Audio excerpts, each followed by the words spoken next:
He left her, just 3 days after she gave birth. No money, no home, no one to turn to. He said she was a burden, a mistake. But what he didn't know was that the same woman he abandoned in her weakest moment would one day become the reason he lost everything. Amara once had everything. A beautiful home in the heart of the city, a husband admired by everyone, and a future that looked perfect. Daniel Cole. Young, brilliant, ruthless in business. People called him the next big thing. And to Amara, he was everything. She remembered the way he used to look at her, like she was the only person in the world that mattered. "Stay with me," he once told her softly, holding her hand under the dim lights of their balcony. "No matter what happens." Back then, she believed him. But success changes people. And Daniel was changing. It started slowly. Late nights at work. Missed dinners. Short, cold replies. "Are you coming home tonight?" Amara asked one evening over the phone. "I'm busy," he replied flatly. "Stop calling me every hour." Her fingers tightened around the phone. "I just wanted to check on you." "I said I'm fine, Amara. Focus on something else for once." The call ended. And for the first time, silence felt heavy. A few weeks later, Amara stood in the bathroom, staring at the test in her shaking hands. Positive. Her heart raced. Tears filled her eyes. But this time, they were happy tears. "This will bring us closer again," she whispered to herself. That evening, she prepared his favorite meal. Candles, soft music, everything perfect. When Daniel walked in, loosening his tie, she smiled brightly. "I have something to tell you." He barely looked at her. "Make it quick. I'm exhausted." Her smile faltered, but she continued. "I'm pregnant." Silence. A long, uncomfortable silence. Daniel froze, then slowly turned to her. "You're what?" "I'm pregnant," she repeated, her voice softer now. "We're going to have a baby." She waited for him to smile, to hug her, to say something, anything.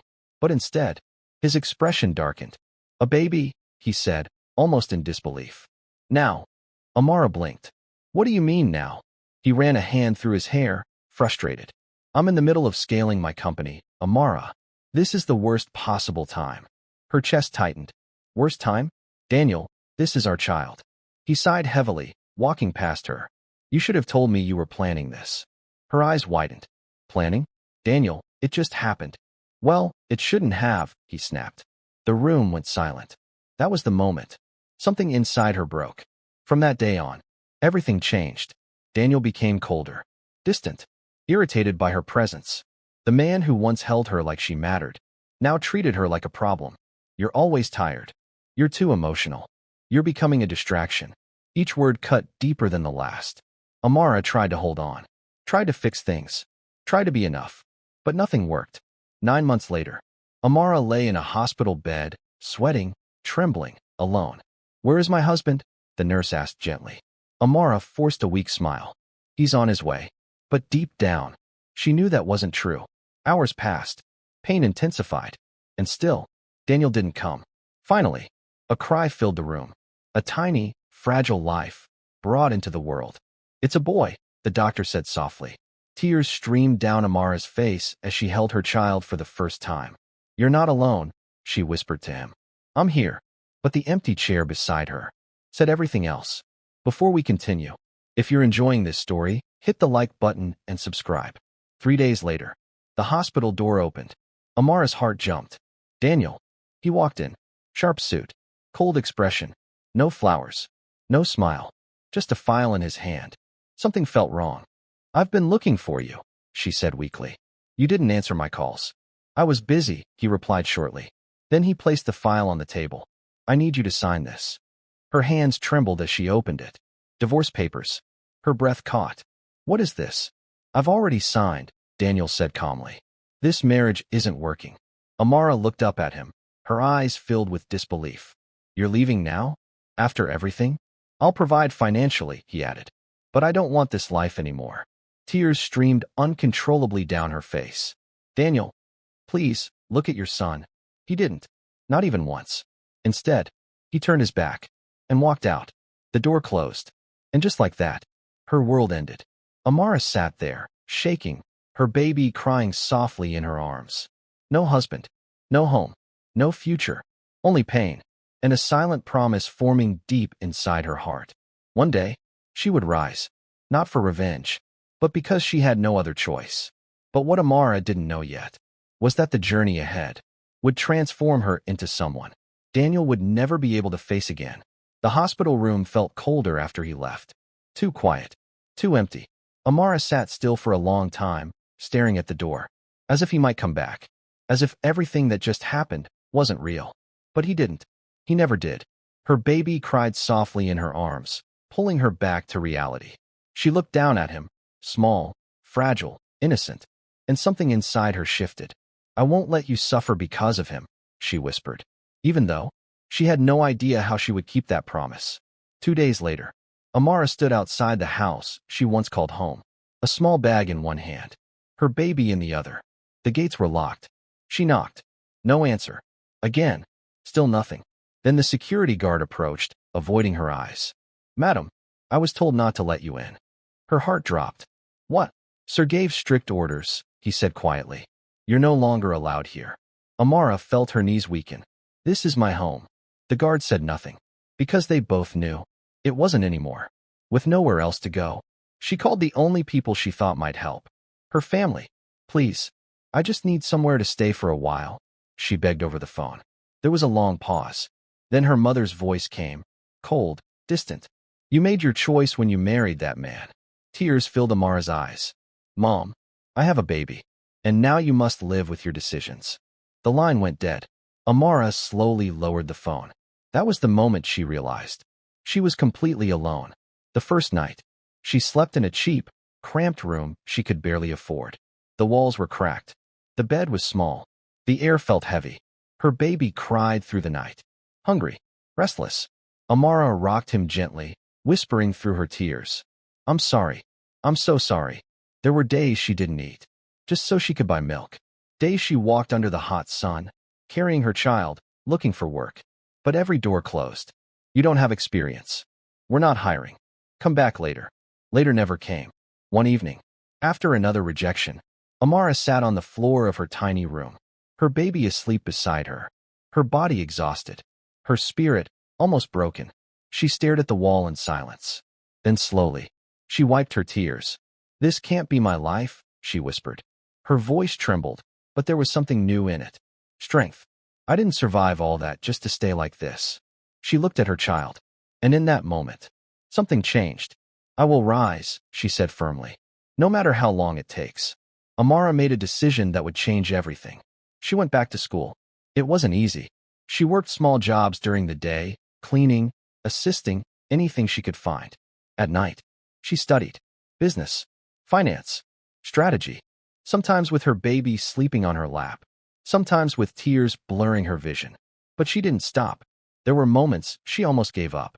Exams she failed, jobs she lost, bills she couldn't pay. One night, the landlord banged on her door. "If you don't pay by tomorrow, you're out." Amara held her child tightly, panic rising in her chest. "Please, just give me more time." But time was something she didn't have. That night, she cried harder than she ever had before. Not because of Daniel, but because she was tired. Tired of fighting. Tired of surviving. A few weeks later, opportunity came in the most unexpected way. A small startup company was hiring interns. Low pay, long hours, but a chance. Amara didn't hesitate. "I'll take it," she said immediately. At first, it was brutal. She was overlooked, undervalued, given the smallest tasks.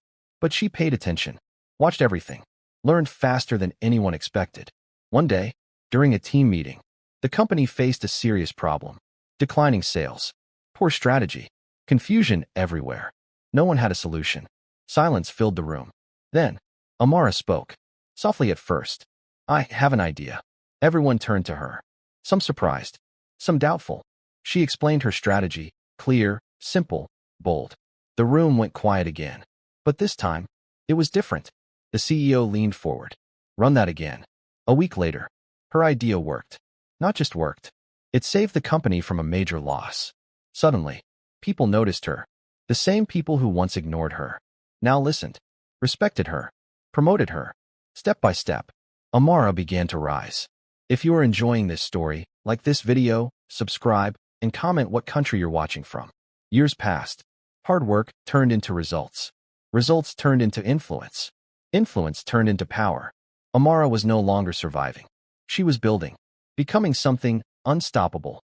But she never forgot. The pain, the rejection, the night she had nothing, and the man who walked away without looking back. Meanwhile, in another part of the city, Daniel Cole stood in his office, staring at financial reports. His expression tense. Something was wrong. Very wrong.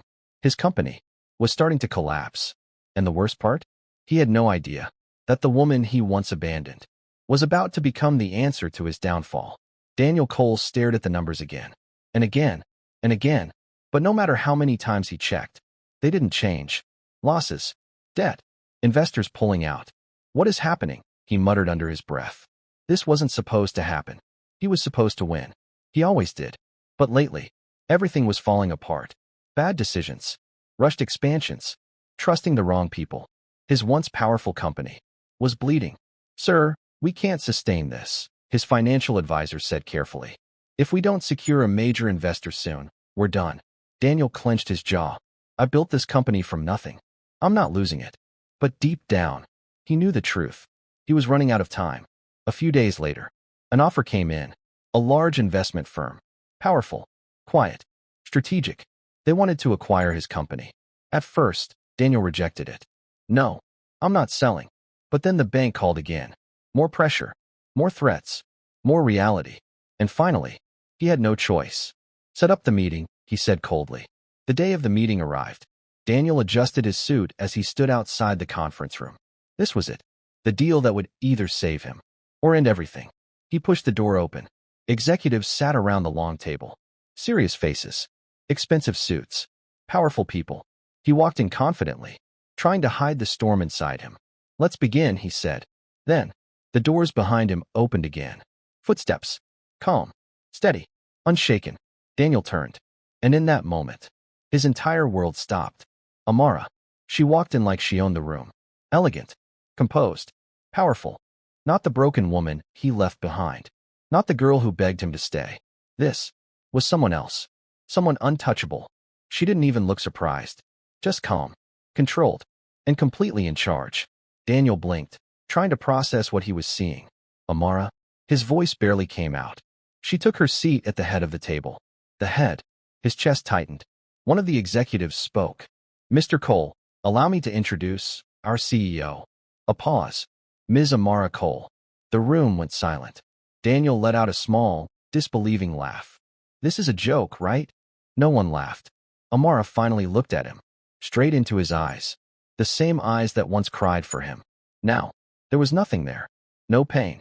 No love. Just calm distance. This is not a joke, she said quietly. Her voice was steady, sharp, controlled. Daniel's mind raced. How? He whispered. How did you? But the answer was already in front of him. Years. Years of struggle he never saw. Pain he never cared about. Strength he never believed she had. Amara opened the file in front of her. Let's not waste time, she said. Her tone was purely business. Your company is currently operating at a loss. Severe debt. Poor asset management. Each word hit him like a hammer. We're offering a full acquisition. Daniel swallowed. And if I refuse? Amara didn't hesitate. You won't survive another 3 months. Silence. Heavy, crushing silence. For the first time, Daniel felt small, powerless, the same way she once felt. His voice softened. Amara. She didn't respond. I made a mistake. Nothing. I shouldn't have left you. Still nothing. His hands clenched. I regret it. Every day. Amara slowly closed the file. Then, she spoke. You don't regret leaving me. Her voice was calm. You regret who I became after you left. Daniel froze. That hit deeper than anything.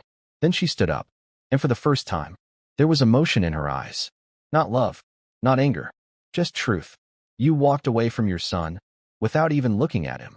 Daniel's breath caught. My son. The door opened. A young boy walked in. Confident. Calm. Accompanied by an assistant. Daniel stared. His heart racing. The resemblance was undeniable. The boy stopped beside Amara. She placed a gentle hand on his shoulder. This is the life you abandoned, she said softly. Daniel's eyes filled with shock. With regret. With something he couldn't fix anymore. Amara looked back at him one last time. Professional again. Controlled. The deal stands, she said. But understand this. A pause. You're not losing your company because of me. Her eyes locked onto his. You're losing it because of the man you chose to be. Daniel said nothing. Because there was nothing left to say, he signed. Not just the papers, but the consequences of his past. As Amara walked out of the room with her son, she didn't look back. Not once. Because some chapters don't need closure. They need distance. He abandoned her when she had nothing and lost everything. When she became unstoppable. If you were Amara, would you forgive him or walk away forever? And where are you watching this story from?